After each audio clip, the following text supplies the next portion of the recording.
आइए दोस्तों, आज हम देखते हैं संविधान के महत्वपूर्ण टॉपिक संसद के में लोकसभा।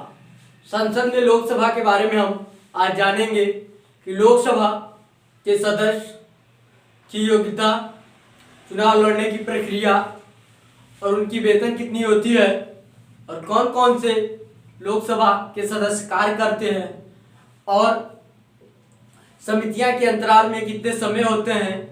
ठीक है, सदस्यता उनकी कब समाप्त कर दी जाती है, कौन त्याग पत्र देता है और उनको कौन शपथ दिलाता है। तो चलिए हम एक एक पॉइंट करके लोकसभा के बारे में हम पढ़ेंगे। इससे पहले हमने संसद के बारे में डिटेल में जाना है और राष्ट्रपति के बारे में डिटेल में हमने पढ़ लिया है। आज हमने संसद के बारे में पढ़ रहे हैं, अगले वीडियो में हम राज्यसभा के बारे में पढ़ेंगे। चलिए देखते हैं।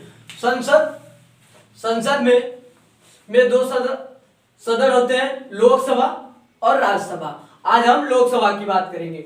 लोकसभा जो भारतीय संविधान के अनुच्छेद 81 में इसका गठन किया गया है। ठीक है, भारतीय संविधान के अनुच्छेद 81 में लोकसभा का गठन किया गया है कि लोकसभा एक रहेगी भारतीय संविधान में। सर्वप्रथम भारत के संविधान में लोकसभा का गठन 17 अप्रैल 1952 को किया गया। ठीक है, अगला पॉइंट हम देखते हैं। लोकसभा में जब भारत की संविधान जब बनी 1950 में, तो पहली बार लोकसभा में पहली बैठक 13 मई 1952 को हुआ। ठीक दोस्तों, हुआ और उस समय सदस्यों की संख्या 552 थी। उसमें आरक्षित सदस्यों की संख्या को बांटा गया। ठीक है, जनरल ओबीसी को तो समान रखा गया और एससी एसटी के लिए आरक्षित सीट की व्यवस्था की गई।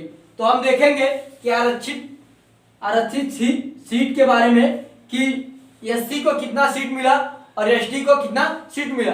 तो यहाँ पे हम देखते हैं कि 84 सीट एससी अनुसूचित जनजाति को मिला और 47 सीट अनुसूचित जनजाति को मिला। ठीक दोस्तों, तो एससी माने अनुसूचित जाति, ठीक है, शेड्यूल कास्ट, और एसटी माने अनुसूचित जनजाति को 47 सीट मिला।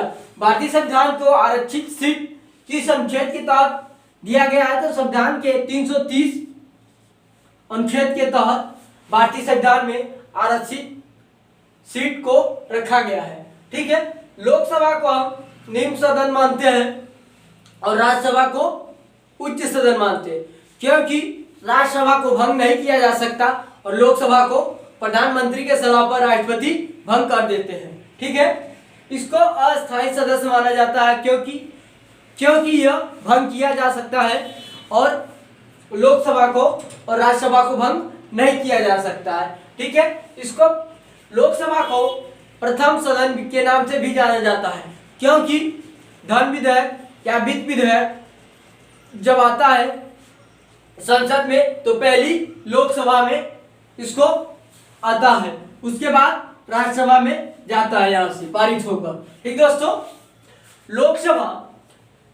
लोकसभा के सदस्य को जनता स्वयं वोट डालती है, ये जनता का प्रतिनिधित्व करते हैं। ठीक है, लोकसभा के सदस्य जो जनता का प्रतिनिधित्व करते हैं। ठीक है, अब हम देख लेते हैं लोकसभा जब हमारी बनी तो उस समय सदस्यों की संख्या कितनी थी। ठीक दोस्तों, हम एक एक करके देख लेते हैं। तो सदस्यों की संख्या 530 राज्यों से और 20 केंद्र शासित प्रदेशों से। जो हमारे राज्य है यूपी, बिहार, छत्तीसगढ़, झारखंड, एमपी, इन सब राज्यों से मिलाकर, भारत के सभी राज्यों से मिलाकर 530 सीटें को यहाँ से संसद के सदस्य लड़ते हैं और 20 सदस्य हैं ये केंद्र शासित प्रदेश, मतलब दिल्ली, पांडुचेरी, अंडमान निकोबार, इस जगहों से मिलाकर 20 सदस्य संसद के सदस्य बनते हैं और दो सदस्य राष्ट्रपति द्वारा एंग्लो इंडिया समुदाय से के सदस्य को नामित किया जाता है, या तो वो चुनाव में विजयी हो जाते हैं तब तो ठीक है, नहीं तो वो नामिनेट नहीं होते हैं तो राष्ट्रपति द्वारा उनके नाम को पुकार के संसद में उनको सांसद बनाया जाता है। इस प्रकार से टोटल सांसद 552 हो जाते हैं। ठीक है, वर्तमान समय में भारतीय संविधान के सदस्य जो हैं लोकसभा में वर्तमान में 545 सदस्य है। ठीक दोस्तों, 545 सदस्य हैं। ठीक है, अगला हम पॉइंट देखते हैं। लोकसभा के सदस्यों का कार्यकाल 5 वर्ष होता है। लोकसभा के सदस्यों का कार्यकाल 5 वर्ष होता है। ठीक दोस्तों, हम अगला पॉइंट देखते हैं। ठीक है, लोकसभा के सदस्य अपना त्याग पत्र किसे देते हैं? तो लोकसभा के सदस्य लोकसभा के अध्यक्ष को सूचित करके वो राष्ट्रपति को अपना त्याग पत्र देते हैं। ठीक है, वहीं पर बात कर लिया जाए लोकसभा अध्यक्ष स्वयं अपना त्याग पत्र, ठीक है, उपसभापति को देता है। ठीक दोस्तों, अगला पॉइंट देख लेते हैं। लोकसभा का निर्वाचन प्रत्यक्ष जनता द्वारा होता है। यहाँ पे लोकसभा के जो सांसद होते हैं जनता स्वयं उनको अपना प्रतिनिधित्व चुनती है। ठीक दोस्तों, अगला हम पॉइंट देख लेते हैं। गुप्त मत द्वारा ही होता है। ठीक है, निर्वाचन जो प्रत्यक्ष रूप से जनता के द्वारा चुना जाता है। 61वां संविधान संशोधन 1989 के द्वारा संविधान में संशोधन करके, नहीं तो इससे पहले व्यक्ति 21 वर्ष की आयु के बाद ही वोट डालते थे। तो 1989 के द्वारा वोट डालने की उम्र 21 वर्ष से घटाकर 18 वर्ष कर दिया गया। ठीक है, 61वां संविधान संशोधन के माध्यम से। ठीक दोस्तों, हम अगला पॉइंट देख लेते हैं। ठीक है, अब हम देख लेते हैं लोकसभा सदस्यों की योग्यता। ठीक है, योग्यता में सर्वप्रथम वो भारत का नागरिक होना चाहिए। लोकसभा का सदस्य लड़ने के लिए जो सांसद बनते हैं वो सर्वप्रथम भारत के नागरिक होना चाहिए। ठीक दोस्तों, वो पागल दिवालिया न होना चाहिए। ठीक, वो किसी भी बैंक के द्वारा दिवालिया घोषित न किया गया हो। ठीक है, वो व्यक्ति चुनाव नहीं लड़ सकते। ठीक है, वह व्यक्ति की उम्र 25 वर्ष पूर्ण हो चुका हो तभी वो चुनाव लड़ने लायक योग्य होगी। ठीक दोस्तों, तो इस प्रकार से उनकी योग्यता सदस्य की होनी चाहिए। अगला हम देख लेते हैं आवश्यक मत तो 1/6 सदस्य आवश्यक मत से होना चाहिए। अब हम देख लेते हैं लोकसभा सदस्य को जमानत राशि चुनाव के समय जब पर्चा भरा जाता है तो उस समय जमानत राशि लगती है। तो वो कितनी राशि लगती है इसके बारे में हम जान लेते हैं। ठीक है, 25,000 रुपया जनरल ओबीसी के सदस्य को देना पड़ता है जमानत राशि में, और वहीं पे 12,000 रुपया SC/ST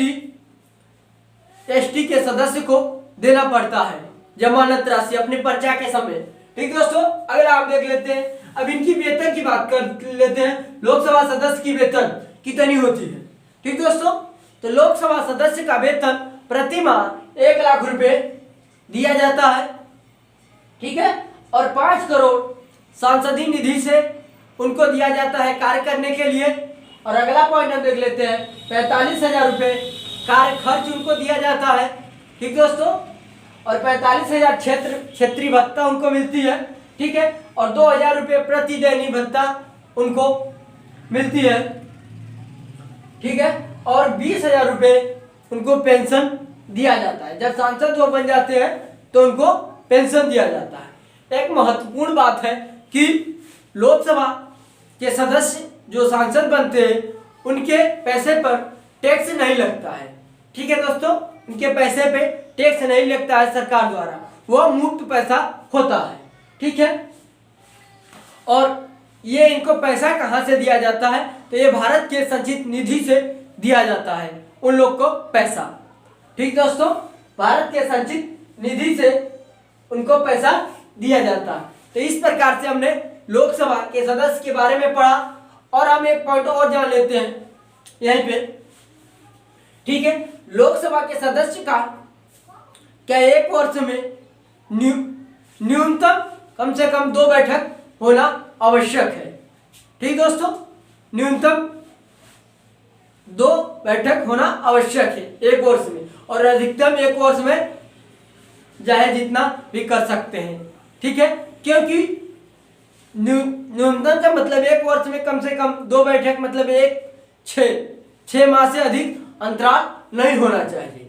ठीक है, एक पॉइंट और हम जान लेते हैं, किसी भी सदस्य को लोकसभा में 60 दिन अनुपस्थिति रहने पर वह लोकसभा की सदस्यता उनका समाप्त हो जाता है। इसलिए उन व्यक्तियों को 60 दिन उपस्थित नहीं रहना चाहिए, नहीं तो उनकी लोकसभा की सदस्यता समाप्त हो जाएगी। तो दोस्तों, हमने इस प्रकार से देखा लोकसभा के बारे में। ठीक है, इनके हर पॉइंट को जाना। ठीक है, आप लोग 1 से 2 बार ये वीडियो देखेंगे, आप लोग को सारी बातें याद हो जाएगी लोकसभा के सदस्य के बारे में। ठीक दोस्तों, और वीडियो अच्छा लगे तो लाइक शेयर करना ना भूलें। जय हिंद, जय भारत।